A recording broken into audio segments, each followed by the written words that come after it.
Amém. Mateus 7, do verso 1 até o verso 6, acompanhe aí com atenção a palavra do Senhor. Não julguem para que vocês não sejam julgados. Da mesma forma que julgarem, vocês serão julgados. E a medida que usarem também será usada para medir vocês. Por que você repara no cisco que está no olho do seu irmão e não dá conta da viga que está em seu próprio olho? Como você pode dizer ao seu irmão, deixe-me tirar o cisco do teu olho, quando há uma viga no seu? Hipócrita, tire primeiro a viga do seu olho, e então você verá claramente para tirar o cisco do olho do seu irmão. Não deem o que é sagrado aos cães, nem atirem suas pérolas aos porcos. Caso contrário, estes as pisarão, e aqueles, voltando-se contra vocês, os despedaçarão. Que Deus abençoe esse momento nosso com Ele nessa noite. Vamos dizer um amém com vontade? Amém, amém.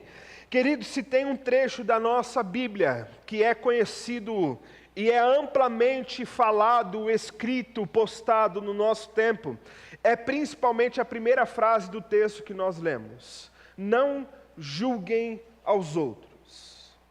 Isso aparece das mais diversas formas para a gente, e na verdade é bem usado contra o sentido do que Jesus quer tratar com seus discípulos nesse momento. A ideia do não julgar virou um slogan do nosso tempo para uma vida que é vivida com as maiores atrocidades ou as maiores impudoridades, digamos assim. E de certa forma como um slogan para dizer, você não tem nada a ver com a minha vida. Talvez o não me julgue, diz um autor, tenha se tornado para a gente hoje o fique quieto, para não dizer cala a boca dos tempos passados. É um meio de tentar usar as palavras de Cristo Jesus para, de certa forma, silenciar todos os tipos de argumentos, todos os tipos de exortações, todos os tipos de chamada de volta para os caminhos de Deus, e em nome de uma vida vivida de qualquer forma. E aí então, quando nós vivemos uma sociedade que começa a apresentar os textos bíblicos para tentar silenciar a nossa voz ou mudar as intenções, os sentidos daquilo que nós estamos falando, não tem outra saída a não ser confusão. E geralmente a confusão fica para nós, o povo de Deus. Porque convenhamos que quando alguém vai falar com você ou vai dar uma retrucada com você e usa um texto bíblico, não começa a passar aquela barrinha de carregando na nossa mente para lembrar o que é que o texto bíblico quer dizer de verdade. E em outras palavras, aquela barrinha de carregar que vai fazendo a gente começar a refletir para ver se não é a gente que está errado dentro da história. Acontece isso com vocês? Geralmente é isso. E a confusão vem justamente nisso, porque nós não conhecemos, por qualquer motivo que seja, a ideia do texto bíblico. E então a gente começa a não somente ouvir e aceitar esse tipo de argumento, como nós começamos também a usar argumentos falsos, deslocados do texto bíblico, como uma forma também de vivermos a vida que a gente quer viver do jeito que a gente quer. É então virarmos para o outro que vem exortar o nosso pecado para dizer, não julgue, Jesus disse isso para a gente lá no texto bíblico. Não venha me chamar a atenção, não venha dizer que eu estou errado. Não se manifeste, não fale nada comigo, porque afinal de contas, está lá na Bíblia, não julguem, e se você julgar, da mesma forma, agora eu tenho o direito de julgar você nas suas ações, nas suas falas, de todas as formas. E meus irmãos, o que Jesus está ensinando é algo completamente contrário a esse tipo de fala. Ainda que ele está dizendo, não julguem para que não sejam julgados. A ideia do texto bíblico como um todo e do que Jesus está tratando no Sermão do Monte, começa a ganhar agora uma nova figura, ou um novo olhar para aquilo que é o todo do texto. Nós vimos no capítulo 5, lá no começo, Jesus trazendo bem-aventuranças e instruções diretas ao comportamento dos seus discípulos. Viver uma vida achando que Cristo Jesus não reina, ou então não delimita as nossas ações, o nosso comportamento, é algo completamente falso. Ele está preocupado sim com o seu comportamento. Não é uma licença de legalismo, mas é uma exortação da vida que a gente vive dentro do reino de Deus. E então vem o capítulo 6 e agora começa a tomar uma figura um pouco diferente, porque Jesus vai tratar de coisas não tão visíveis, mas de alguns outros pontos mais subjetivos e particulares. Jesus começa a falar sobre a oração. Jesus vai nos exortar, inclusive, a termos esse tempo a sós com Deus em meio à oração. Depois Jesus vai falar a respeito do jejum. E o jejum como uma prática espiritual também particular. E deve ser particular, como o texto disse, usando o jejum como uma das ideias para que a gente entenda essa vida particular nossa com Deus. Depois, Jesus vai tratar com o nosso coração, com os seus discípulos, a respeito da riqueza, da segurança e tudo aquilo que a gente viu semana passada. Mas o capítulo 7 começa a inaugurar agora um novo momento em que Deus, através de Jesus, está falando na sua palavra a respeito das nossas relações e da nossa vida pública, de forma geral, dentro dos temas que Jesus vai tratar com a gente. Então, falar sobre julgamento e sobre essa relação que nós temos com outras pessoas, é agora o Senhor Jesus ensinando aos participantes do reino dele como é que a gente se relaciona e, principalmente, como é que a gente se relaciona aqui entre nós. Como é que funciona o ambiente dos discípulos de Jesus?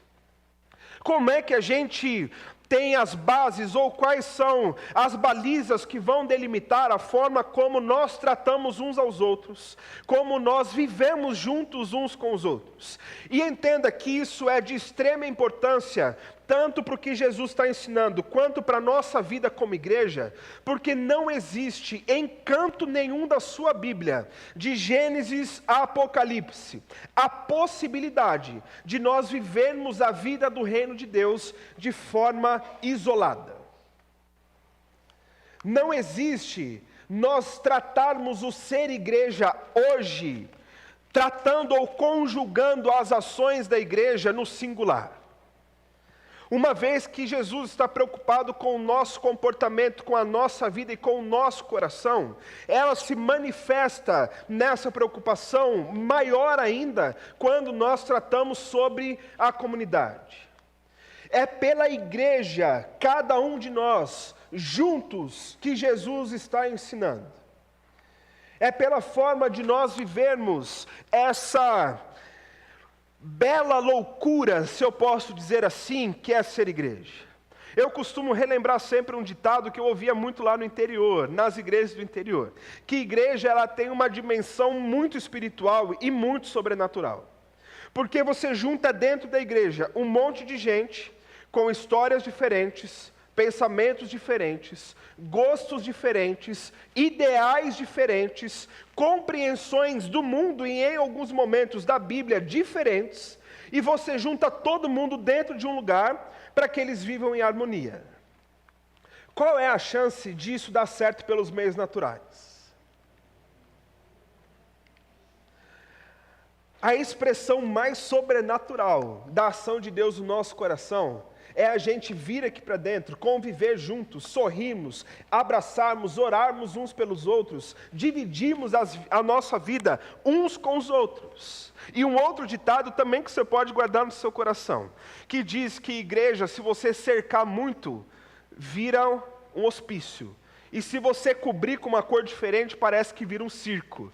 Porque a gente está propenso aos mais diferentes níveis de doideiras que podem acontecer no nosso meio. Por isso é que uma igreja, uma comunidade de Jesus, não consegue viver ou sobreviver ou seguir em frente, crescer e perdurar, se não for a ação de Deus no nosso meio. Então, tratando o nosso relacionamento para que a gente viva o ideal de Deus para nós, Jesus começa já dizendo, então, não julguem. E para a gente desconstruir a ideia do que é o julgamento, vale a pena esse ponto de introdução para nós. Jesus não está se opondo ao fato de nós observarmos, olharmos, compreendermos ações que não são válidas a um discípulo de Jesus e simplesmente aceitarmos como se fosse algo natural, sob a ideia falsa do não julgar. Porque entenda que, como discípulos de Jesus, se tem uma coisa que nós precisamos ter atenção e fazer, é julgar. Porque julgar, com uma outra forma dessa palavra, desse verbo de ação, está uma outra palavra que a gente aceita um pouco melhor, que é discernir. Julgar ou discernir é você olhar uma postura, olhar uma ação, de certa forma julgar com o filtro do Evangelho e conseguir chegar a uma conclusão, se aquilo é certo ou errado, se aquilo é válido ou não é válido, se alguém precisa de ajuda ou se alguém de fato não faz parte desse corpo chamado igreja. Nós olhamos, refletimos, discernimos ou julgamos porque a gente precisa disso. Isso faz parte, como falamos de manhã, da nossa igreja enquanto instituição. É algo não só válido, como necessário para o povo de Deus. E onde é que isso aparece? Você percebe nas cartas da igreja, no Novo Testamento, em um momento ou outro, por exemplo, o apóstolo Paulo dizendo, toma cuidado com fulano, porque ele estava mais infiltrado no nosso meio. A primeira ou a segunda carta de João, se não me engano, estão na mesma direção, dizendo fulano, líder da nossa igreja, pessoa importante, se mostrou, na verdade, contra nós. E aqueles que estavam no nosso meio vivendo aqui, eles foram embora porque, na verdade, eles nunca foram dos nossos. E o próprio Jesus vai ensinar, em Mateus capítulo 18, quando vai tratar a respeito da ofensa, da nossa tratativa de problemas uns com os outros, dizendo, você leve alguém, se não der certo, traga outra pessoa, se não der certo, leve para a igreja. E a igreja vai discernir, a igreja vai entender se ele era de fato dos nossos, ou se nós vamos tratá-lo como sendo um cidadão do mundo de forma geral, tratando-o como fariseu e como publicano. Então o problema não é a gente olhar, discernir, tomar uma decisão, chegar a uma conclusão. Tudo isso é válido e é importante. Por isso essa ideia de eu faço o que eu quero e não me julgue, não tem um mínimo de amparo bíblico. E geralmente, as pessoas que estão mais preocupadas com o julgamento, ou de julgarem aos outros nesses outros termos, são as que em um momento ou outro também vão querer evocar essa ideia de não me julgue para que eu faça o que eu quiser. E tem uma história que não sai da minha cabeça de jeito nenhum toda vez que eu falo sobre isso. Há uma pessoa amiga da família que era uma procuradora de problemas e falhas na vida dos outros. Era alguém que gastava tempo, gastava energia em ficar procurando falhas nos outros, principalmente em outras mulheres. Bastava uma menina ir para a igreja com uma roupa um pouco mais... Como? Extravagante, um belo adjetivo, obrigado. Basta vir uma menina com a roupa um pouco mais extravagante para a igreja, que ela já tinha toda uma tese elaborada do porquê aquela menina devia ser afastada do grupo da igreja. Bastava alguém dizer alguma coisa que talvez foi mal colocado, enfim, que ela já tinha toda a tese para fazer isso. Mas principalmente no que diz respeito à roupa de meninas, ela era a perita dentro lá da igreja que ela convivia. Até um belo momento em que essa moça perita de vestimento, modas e sei lá mais o que, vestuário incompleto, ela foi viajar com uma pessoa da nossa família e chegando lá foram para a praia. E quando você está na praia, a tendência é que você vá para a praia. E aí está todo mundo indo lá para a água, para viver aquele momento, para mergulhar, jogar água para cima. E ela, junto com essa pessoa da minha família, fala assim: olha, eu vou entrar na água agora, tal, não sei o quê. E tirou a camisa, tirou o short para entrar de biquíni na água. E essa mesma moça, procuradora, quase uma auditora da roupa alheia, resolveu ir para a água com um biquíni fio dental. E essa pessoa virou para outra pessoa da minha família e disse assim: olha, por favor, não me julgue, porque eu estou na praia.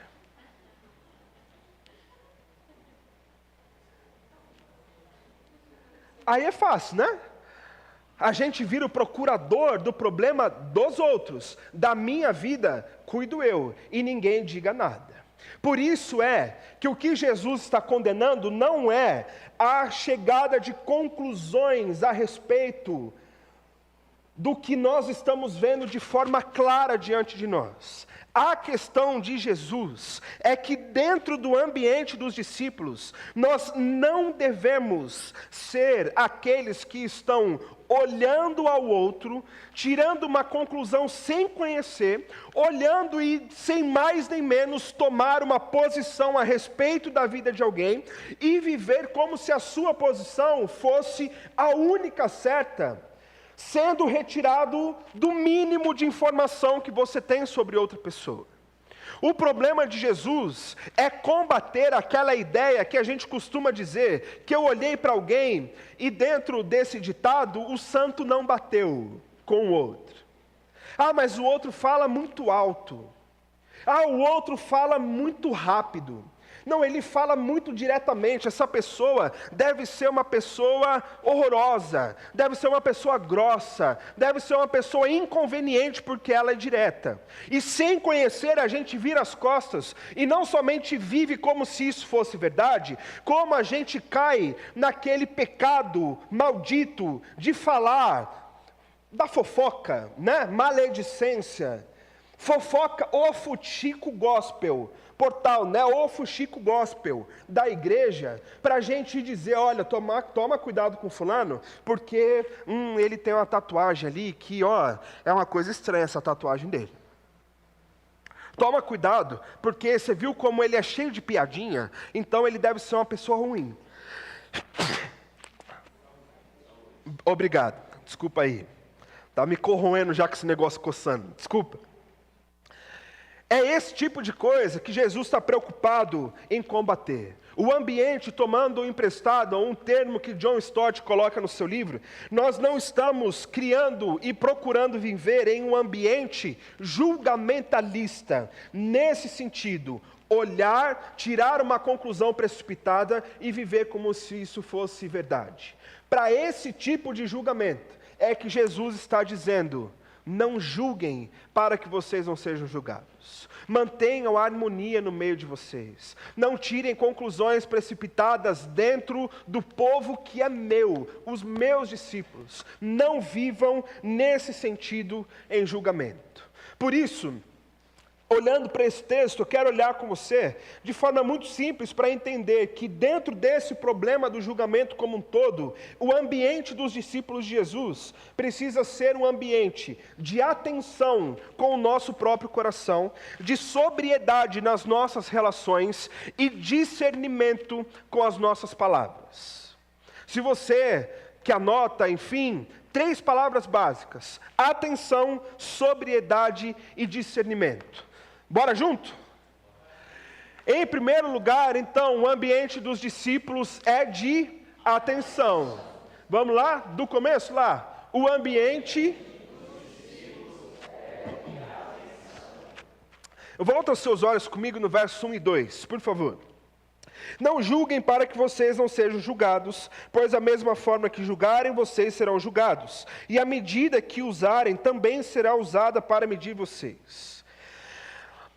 Mais uma vez, dentro de tudo aquilo que a gente já viu como introdução, a direção de Jesus está sendo justamente essa. No meio do meu povo, no meio dos meus discípulos, não sejam esses julgamentalistas, não sejam críticos de forma impiedosa uns com os outros, não tirem conclusões precipitadas quanto ao outro, não tente definir o outro por um pré-julgamento, por um preconceito, por uma ideia mal formada sem que você conheça quem é o outro, porque a verdade mais ou menos é o outro ditado: de tudo que vai, volta. Vocês conhecem esse ditado, né? Tudo que vai, volta de certa forma. Da mesma medida em que nós nos colocamos com essa prerrogativa de olhar, taxar o outro, tirar uma conclusão e manter por isso mesmo, nós estamos também sendo alvos daqueles que não vão ser conhecidos, daqueles que não vão ter uma convivência para chegar a conclusões e sermos taxados ou chamados de qualquer coisa que seja. E se tem uma coisa que incomoda a gente, pelo menos me incomoda muito, é que nós não gostamos de sermos tratados como alguém que nós não somos. Nós não gostamos de sermos taxados de algo ou de algum tipo de atividade, comportamento que nós não temos uns com os outros. E se a preocupação de Jesus está no meio dos seus discípulos, eu imagino que para a gente hoje não seja tão diferente assim. Porque vamos ser sinceros e jogar a real. Se tem um lugar que a gente corre esse risco, é aqui entre nós. Não é nem tanto lá fora, de olhar para o outro e tal, em alguma medida isso acontece. Mas entre nós, meus irmãos, isso também é visível, latente.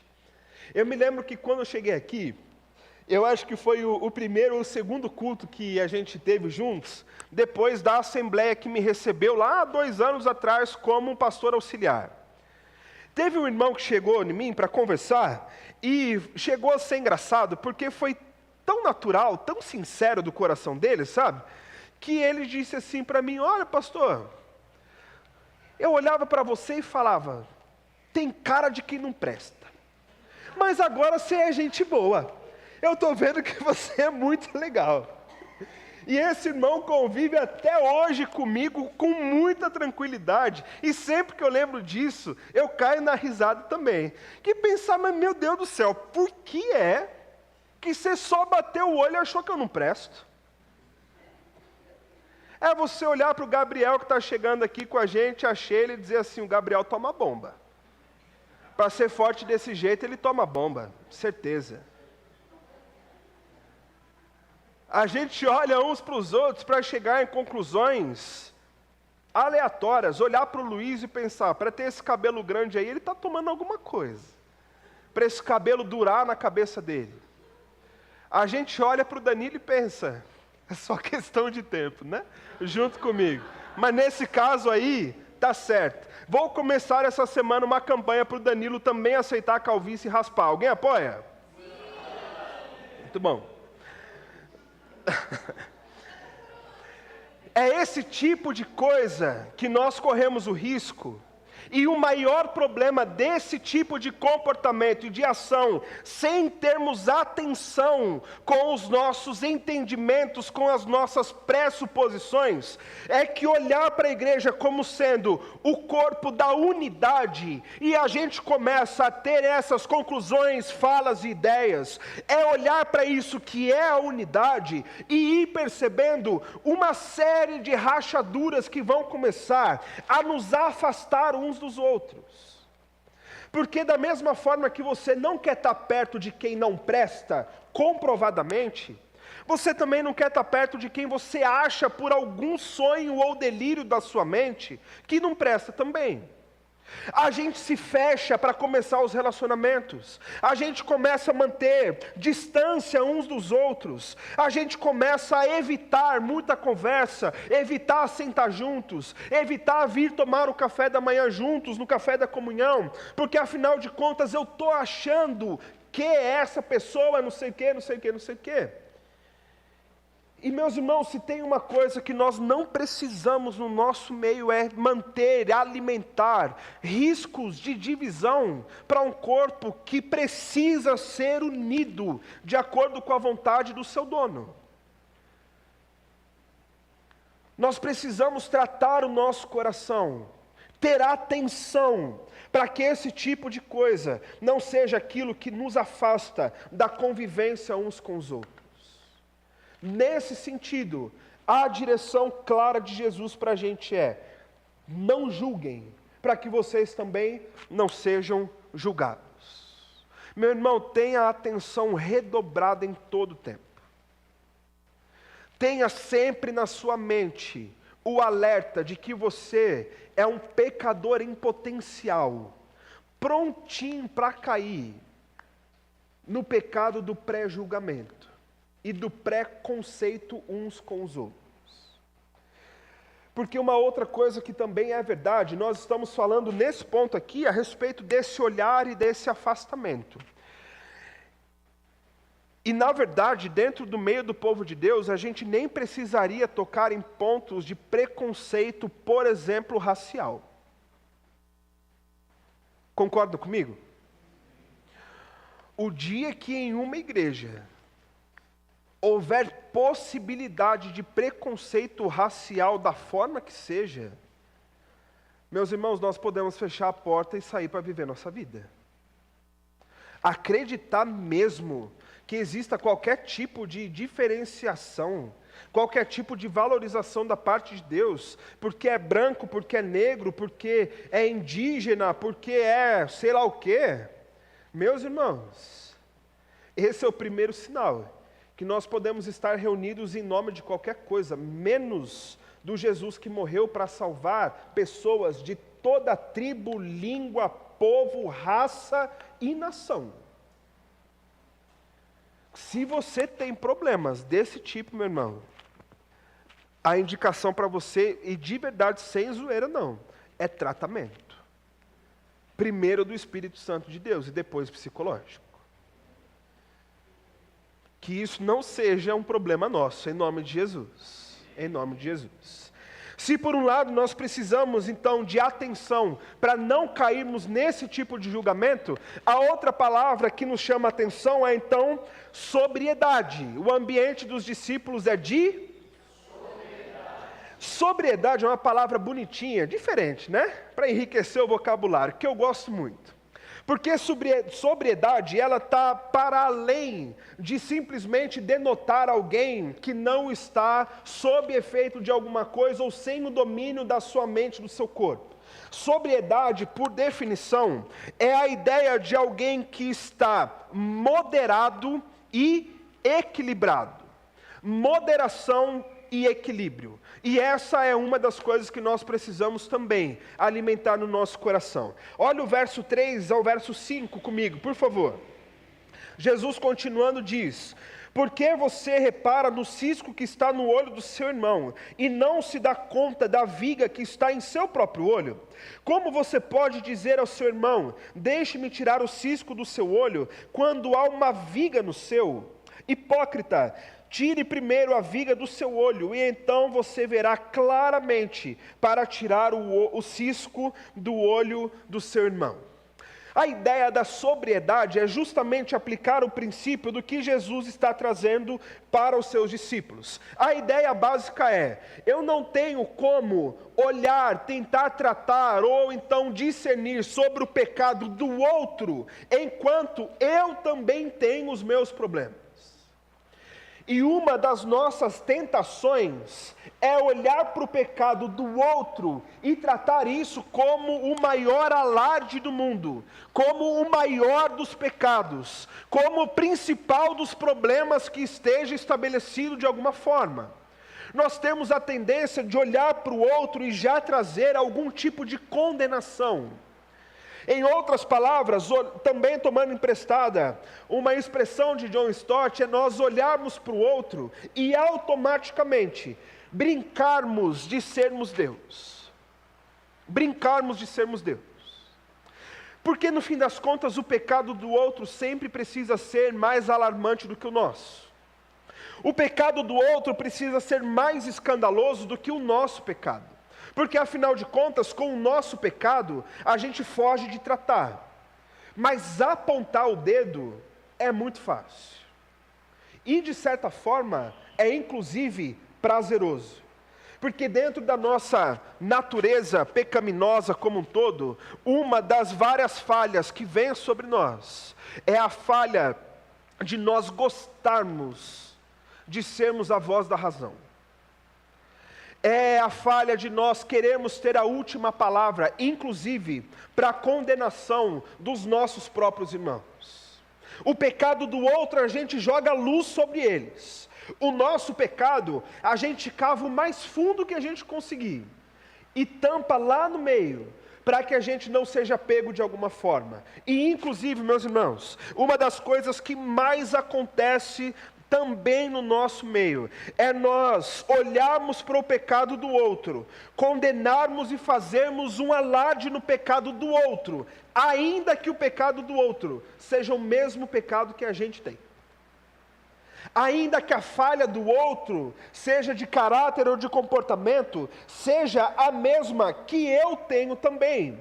Se a gente pudesse traduzir em outras palavras o que Jesus está colocando para a gente, seria dizer, como é que você pode falar da vida do outro, sem olhar no espelho primeiro? Sem estar consciente dos seus próprios pecados? Sem entender que antes de apontar para lá, a gente precisa apontar para cá, para dizer, eu sou mesmo pecador nessa área, eu tenho mesmo dificuldade nessa área, eu preciso de ajuda nessa área, tanto quanto o outro precisa também. Não é uma guerra, uma disputa de quem é mais pecador que o outro, não. É a gente dar as mãos para dizer, nós somos todos sujos na mesma medida, pela lama maldita do pecado. O problema é que a manifestação em áreas diferentes, mas todos nós somos pecadores da mesma forma. Então, o desafio para o ambiente dos discípulos é nós sermos sóbrios ao ponto de olhar para o outro e dizer assim, meu irmão, você precisa de ajuda em tal área. O seu comportamento, as suas falas, as suas postagens, o jeito de você estar levando a sua vida, indicam que você precisa de ajuda, tanto quanto eu preciso de ajuda também. A gente começa a conseguir discernir o que é exortação do que é julgamento, quando o pecado do outro revolta tanto o nosso coração, quanto o nosso próprio pecado. Nós conseguimos discernir entre exortação e julgamento, quando a pena que eu quero estipular para o outro é a mesma que eu me vejo obrigado também a cumprir. A revolta com a miséria do outro é tão grande que eu olho para mim e também vou diante de Deus para dizer, eu sou também pecador e miserável da mesma forma.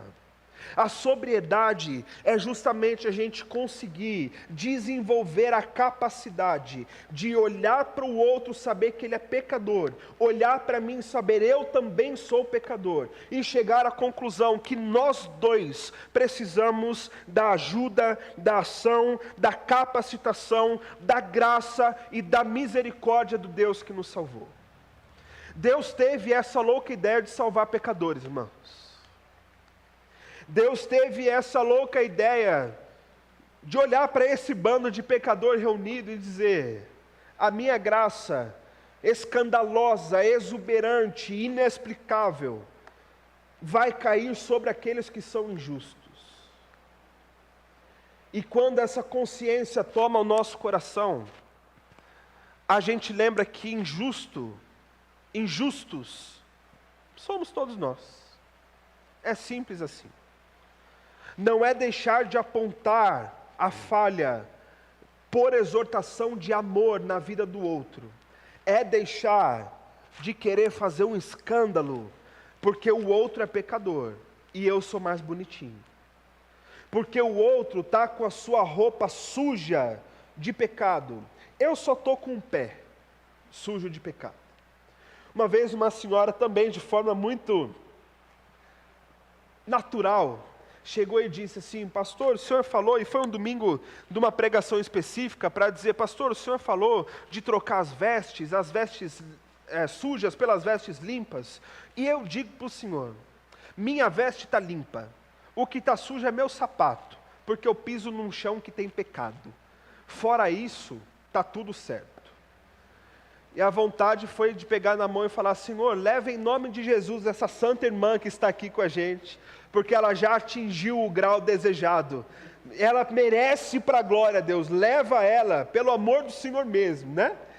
Mas no fim das contas, queridos, a sobriedade nos leva a entender que pecado é pecado, exortação é em amor, condenação não tem nada de amor no meio disso. Por isso precisamos ser sóbrios na nossa vida comunitária e vivermos de forma que agrada ao nosso Deus. E em terceiro lugar e último, o ambiente dos discípulos é o ambiente também de discernimento, certo?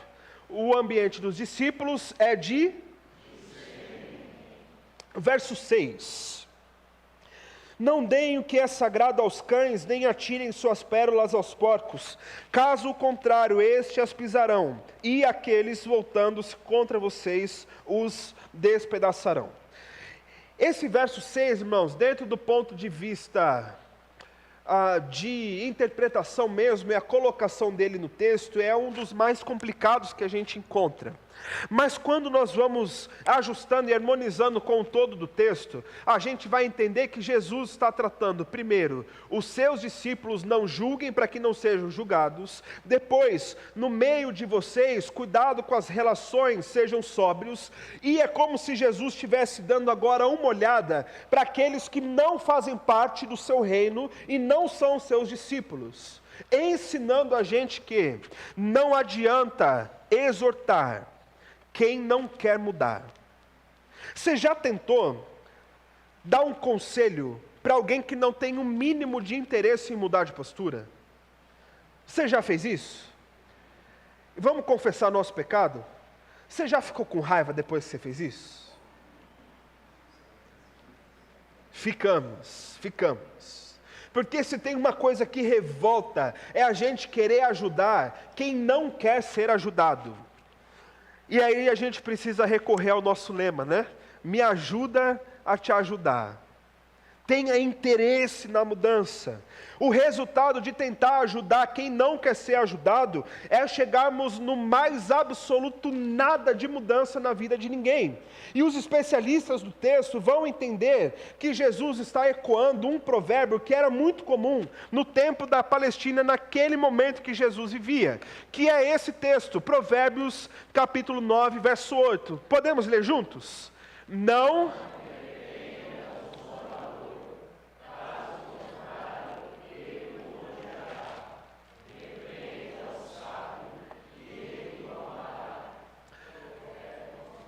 Desculpa aí, eu vou me acostumar com isso, prometo, até o fim do ano. Então, em outras palavras, o que Jesus está dizendo com base no provérbio, sabedoria de Deus para nós é: quem não quer ser ajudado não vai aceitar ajuda e vai ficar com raiva de quem está ajudando.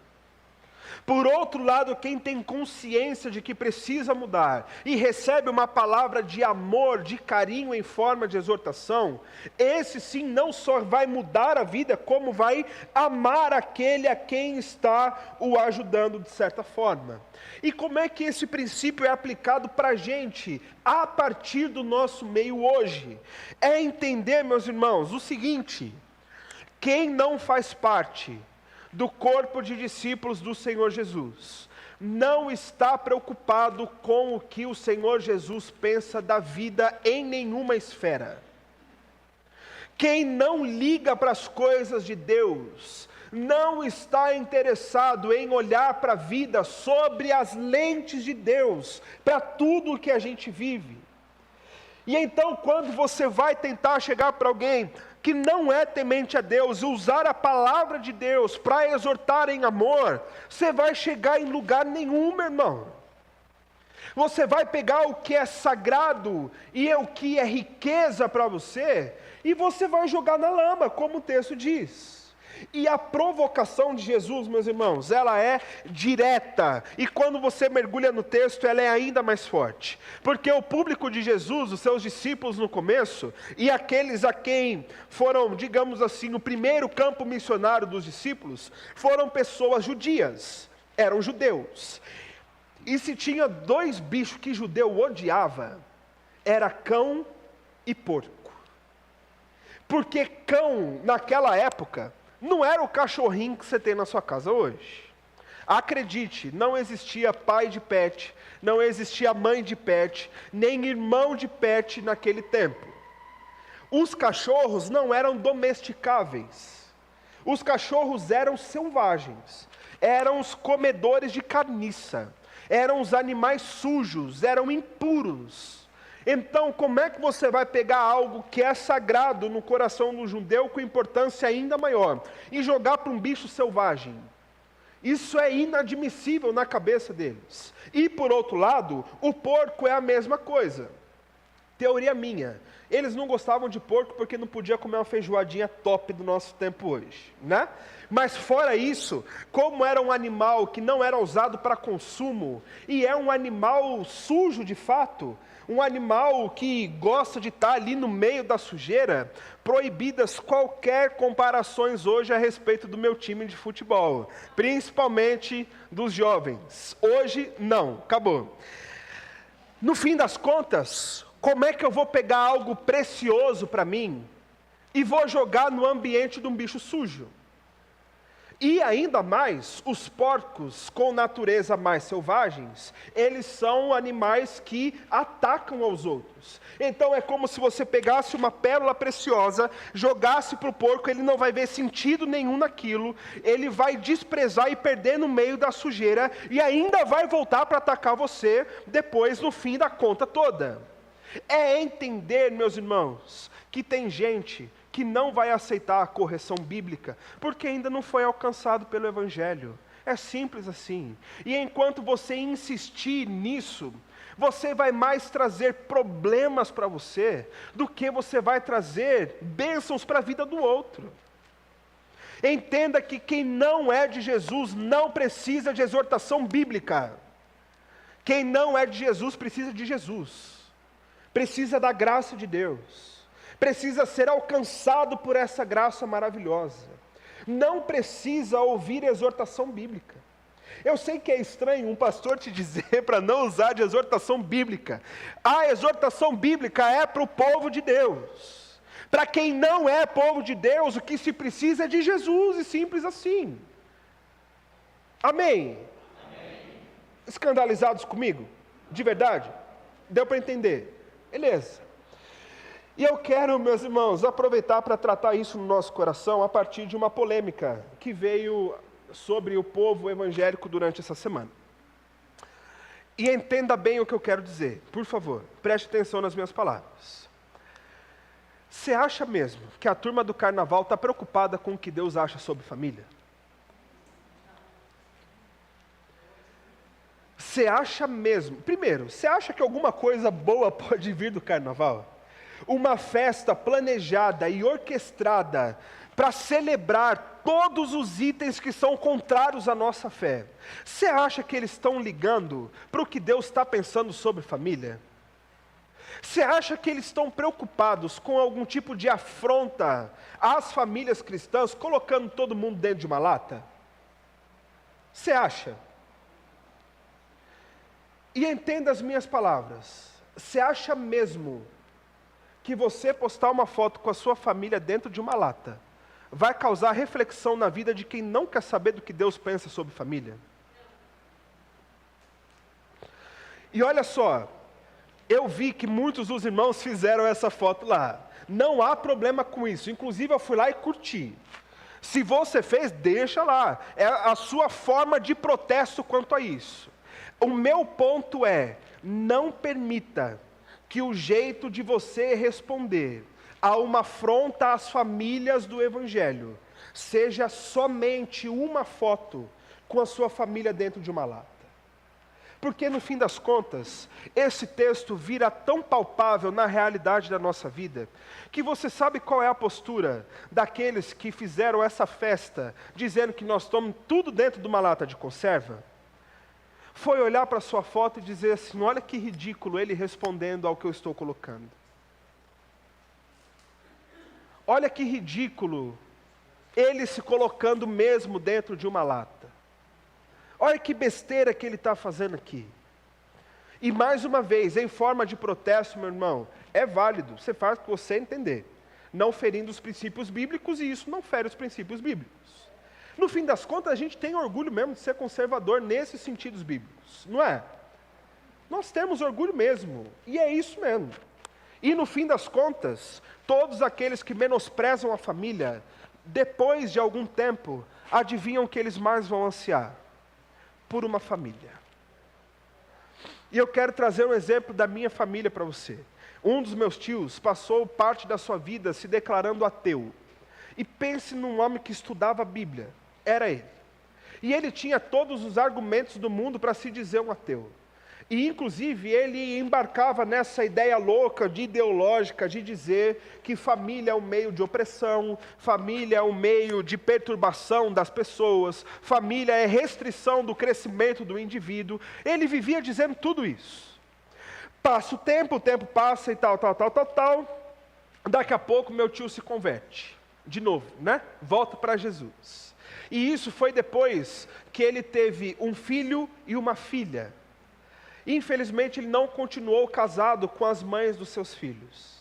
Mas alguns anos depois de dizer que família era o atraso de vida no indivíduo, ele é agora alguém que olha e pensa, que vida foi que eu imaginei que ia viver sem ter uma família perto de mim? Você pode ter certeza que aquelas pessoas que estavam na avenida, meus irmãos, sendo alcançados pela graça de Deus, a primeira coisa que eles vão querer é desenvolver uma família para chamar de sua. Isso tudo está muito certo. Mas não ache, não, que usando dessas falas e desse aparato de redes sociais vai ser suficiente para você convencer alguém que uma família conservadora é uma coisa boa. Porque você vai estar fazendo o quê? Jogando as suas pérolas aos porcos.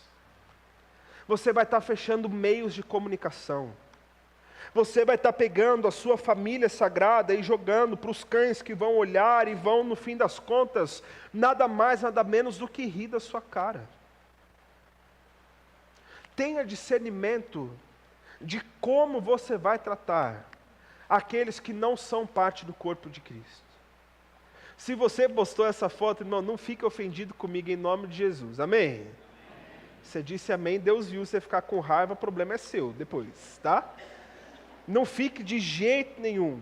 Mas, por outro lado, uma vez que você deu o primeiro passo em defender a sua família, em defender a sua fé e em defender as suas convicções, pega esse primeiro passo e agora continua pedindo para que Deus te dê, inclusive, o discernimento de como você vai continuar com essas outras pessoas. Porque depois do carnaval, você vai encontrar com pessoas na sua família, no seu trabalho, na sua faculdade, que vão estar lá, dizendo todo esse tipo de coisa aí do carnaval, e vão chegar para você para dizer, você postou a foto dentro da lata, né?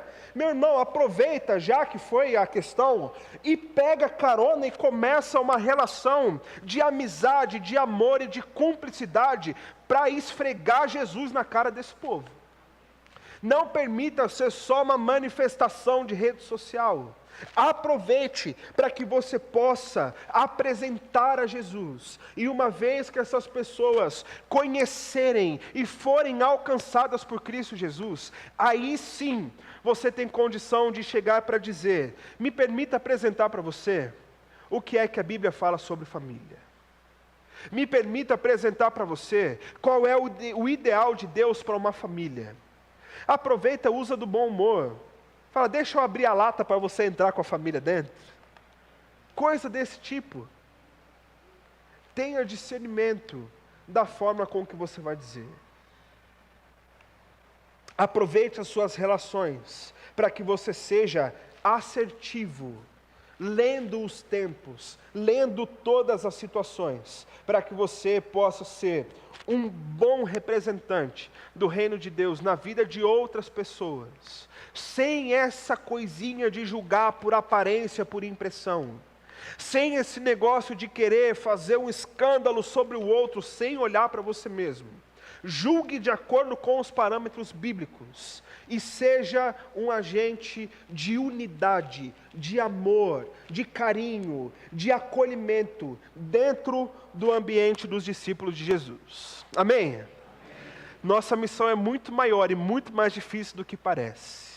Que seja a partir de você, que a nossa igreja seja feita, construída de um ambiente que o próprio Cristo Jesus preparou, planejou e pensou para cada um de nós. Amém?